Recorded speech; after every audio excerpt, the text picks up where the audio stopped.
Okay, hello American government. This is the Chapter 1 review. I'm going to try to keep this to 20 minutes if, to help you guys out. If you have any questions, and be sure to see me during my office hours. And I'm just going to go over the important stuff, what I feel that will be important.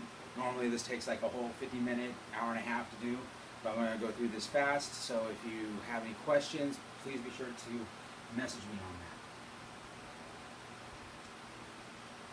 Alright, so what is the purpose of government? Why do we institute the idea of government?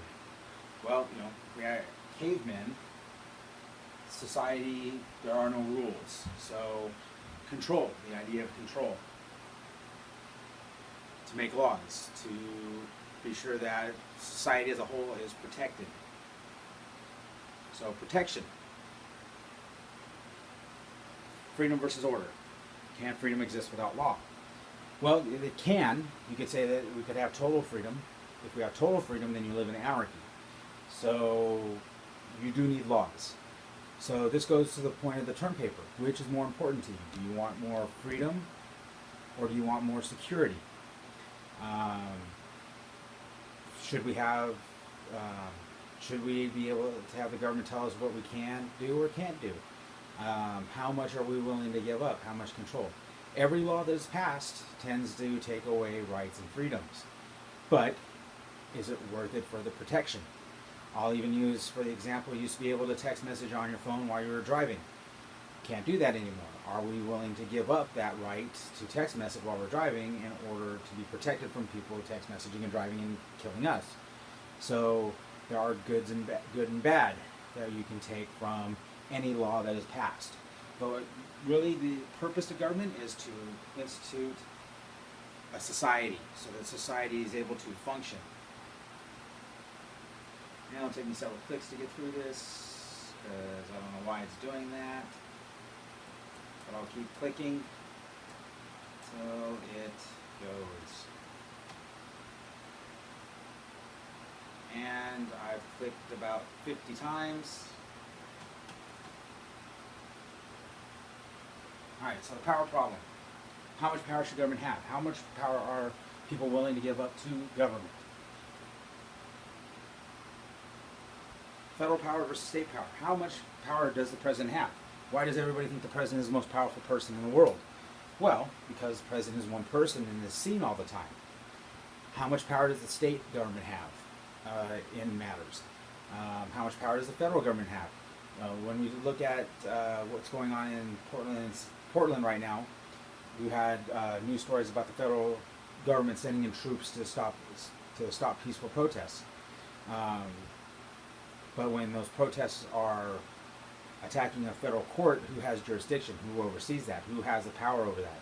Is that state that should control that, or is it the federal government where it's federal property? So who has the ultimate power here? That's kind of a question that's come up this summer. It's rather interesting. Individual freedom versus more security. So again, this goes to the term paper that you're going to have. How much freedom should an individual have? Or do you give that up for security? Do you not want to get the virus? If you don't, you probably stay at home. If you want more freedom to go out and do what you want to go to the beach, more individual freedom. So which is more important to you? So that's kind of the question I'm asking you to identify and talk about in your term paper. So politics. Competing power leads to governing decisions. I always ask this of all my classes. Do you engage in politics? A lot of students will say no, they don't. But actually, we all engage in politics. No matter what we do in life, we engage in politics. If you're at work, you're engaging in politics. I need to get a day off. So you're talking to your boss, trying to connive, maybe talk to somebody to switch out with you. You are engaging in politics. You want to try to get something from somebody else. So, even a 2-year-old, I would say, engages in politics. When you go to Walmart and you see a kid screaming at the top of their lungs in the toy aisle, they're engaging in politics. They want to get something from their parents. They want to get a new toy. So, and I'll admit my son right now is super engaged in politics. He wants everything new from us. He wants us to buy him more stuff. So it happens. We all engage in politics. Power, ability of person or institution to control policy. So who has power? Well, the president has power. He can control the institution of the executive branch. Congress has their power because they control the institution of The legislature. The governor controls the executive branch in California. So they control policy. So they have power.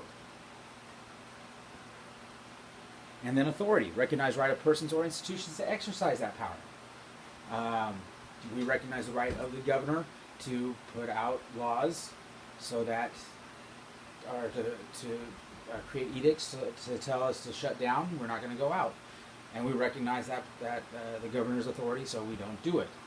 I would even say let's look at who has authority on the roads.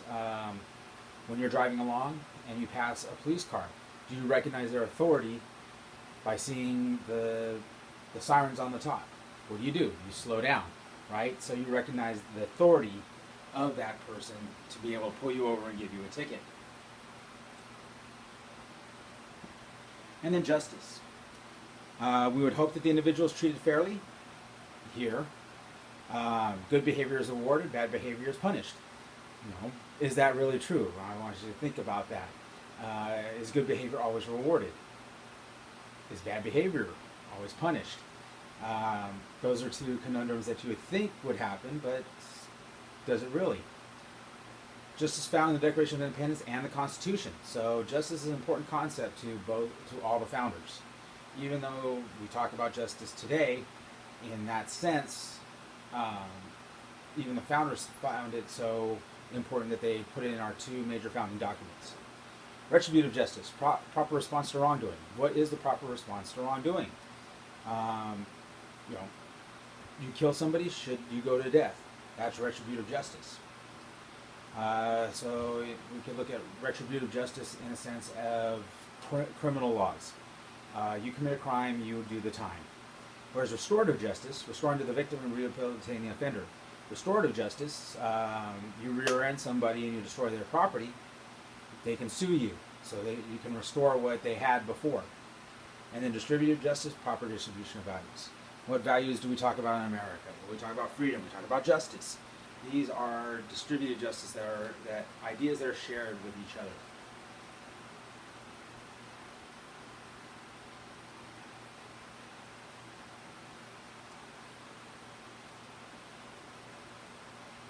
All right, natural rights.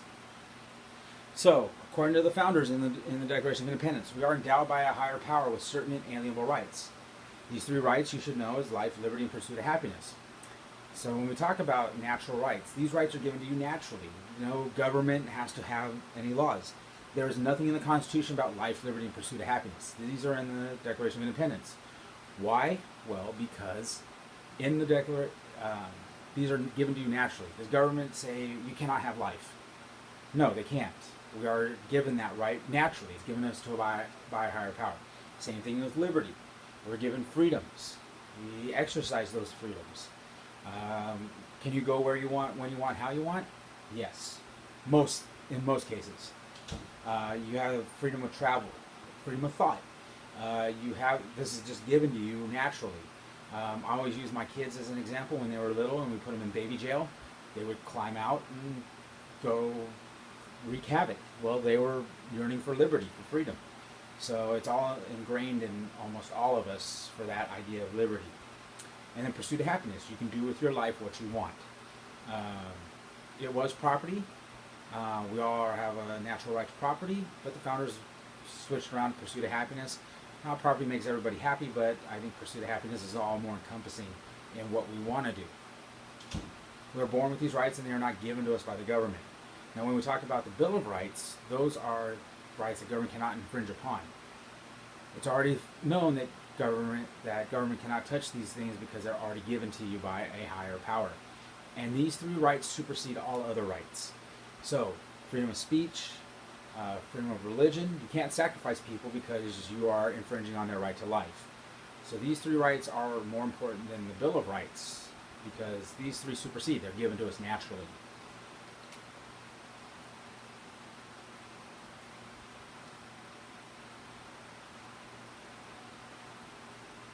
Sorry, I've clicked like 3,000 times. All right, social contract. It's a general agreement between the people and the government, where you, the people, agree to give up some of your liberties so that the remainder of those rights are protected. So to live within this society, you give up some rights for the remainder of your rights to be protected. Okay, so let's give you an example or an explanation. In a social contract, you agree to live in American society, but you give up certain rights. In an anarchic society, you have the right to kill. You give up that right to kill when you decide to live within society. Society deems killing is wrong. So you give up that right to kill so that the remainder of your rights are protected, so that somebody can't kill you. So you live under a social contract. You agree to society's rules so that the remainder of your rights are protected. I give up the right to steal so that my property is protected as well from people stealing from me. I give up some of those rights so that the remainder of those rights are protected. That is a social contract. All right, we're going to go through some different types of government. Around the world, this will be brief. You should probably know the difference between some of these. Oligarchy, ruled by a few elites who make decisions to benefit their own group. So the elite, you're not elected to it. It's just because you're born elite, you will be part of the oligarchs. Ancient Sparta was an oligarchy in Greece. They decided as their society that they would be militaristic. They would train young boys for military life, and they had the strongest army in the world at the time because of it. Theocracy ruled by a religious class. There are two theocracies in the world today. Iran is a theocracy, so it's follows Sharia law from the Quran, and Vatican City, which is the Catholic city, and those two are theocracies, ruled by the religion. Aristocracy, ruled by the best suited through virtue, talent, or education. This is the Middle Ages. Just because they own land, they're the aristocracy. They're best suited. Monarchy, the divine right of kings, controlled by one central authority. It's normally dynastic. Divine right of kings, you do not question the king because God put the king there. So, you have monarchies. There's still monarchies around the world today. Saudi Arabia would be a good example of a monarchy. Totalitarianism, ruled by a small group or individual dictator, total control over all aspects of life. So a totalitarian regime, you have like Stalin, who, if you disagreed with Stalin, you might end up dead, your family may end up dead, or you go to the Gulag, and they send you to Siberia and you work until you become educated and you know how society should be ran. Same thing in China under Mao. They had cultural revolutions. Mao was always right. If you disagree with Mao, he would send his troops to persuade you that you are wrong. You'd be sent to re-education camps. So totalitarians, if you don't agree with them, then you could die. They have total control over everything, even what you do in life. And then anarchy. Anarchy. I don't know what it means, but it sounds really cool. Having no government or laws. Chaos. There is no political or governmental authority. So there is no government at all. It's survival of the fittest. If you can hold on to what you have, you can. The animal kingdoms today are like anarchy. The male lion that leads all the lions gets old. Another lion comes along, kills them, takes over. So it's anarchy. You hold on to what you can. All right, last thing we'll go over, Marxism. So we talk about Marxism. Let's see how much time I have. I got just a few minutes. Sorry. So for Marx, we're talking about Karl Marx, his theory on human society and how it's going to develop. So for Marx, there are 5 stages of human society. So the means of production is owned by the richest class, according to Marx. So when we look at human society throughout history, it makes a lot of sense. But then he theorizes what the last 2 stages of human society is going to be. So there's 5, 3 of them, good argument. The other 2 is just theory. So all human beings need food, so that is the means of production. So we just think of food as the means of production. Stage 1, hunters and gatherers. That's the easiest way to get your food. We're not very smart. We travel along with the herds. We follow the herds so that we gather up berries and all that stuff. That is the easiest way to get our food. But for Marx, We advance as a society from hunters and gatherers. The next easiest means of production is agriculture. So we'll move along to stage 2, where we have agriculture. In stage 2, there's going to be violent revolution between stage 1 and stage 2. So for agriculture, what do farmers do? They put up fences to keep the hunters and gatherers out. They domesticate the dog to protect their crops. They domesticate the cow. They use the cow, the chickens, pigs. They domesticate those things, and then they don't have to follow herds. So hunters and gatherers society is no longer the dominant society. Agriculture wins out. But what becomes an easier way to get your food than agriculture? Well, yeah, you kind of have an agribusiness, but then stage 3 would be capitalism, industrialism, industrial farming, right? Now, instead of just growing for yourself, you grow excess crops and sell it for a profit. So what happens is we have the next stage come along, capitalism. Now, people are doing things to make money. So there's violent revolution between capitalism and agriculturalists. Agriculturalists want to hold on to power, but the capitalists want to gain that power. So there will be a violent revolution between the two. I think Marx uses the American Civil War as an example. The South, which is agricultural, wants to hold on. And the North, which is industrial, capitalist, they want to take power. So who wins out in the end? Stage 3, capitalists win. The North wins and beat the agriculturalists. Also the British Civil War.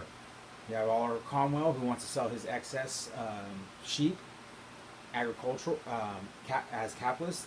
The nobles and the king are agriculturalists. They want to hold on to their power. Cromwell wins, becomes protector of the United Kingdom, and cuts off the king's head. So Marx uses some good examples on talking about the first 3 stages. Now here's where the theory begins. Well, it's all theory, but this is what he speculates is going to happen next. We'll move to stage 4, socialism. The rich get richer and the poor get poorer. So what happens is you're going to have more and more poor and less rich, and because there's less and less rich, the poor are going to rise up and overthrow the capitalist class and take over.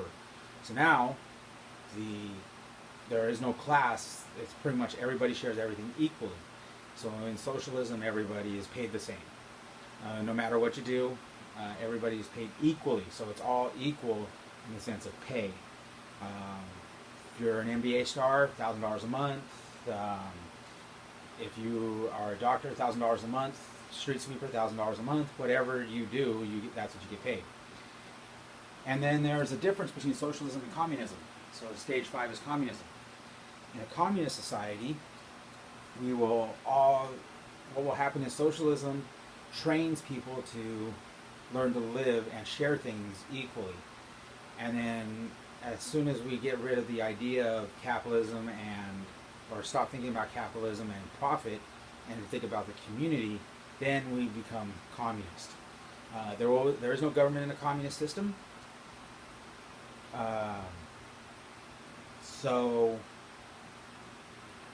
Sorry, trying to gather my words. No government in a communist system. There's no money. Everything is equally shared between everybody. So if you grow potatoes, you share with the whole commune.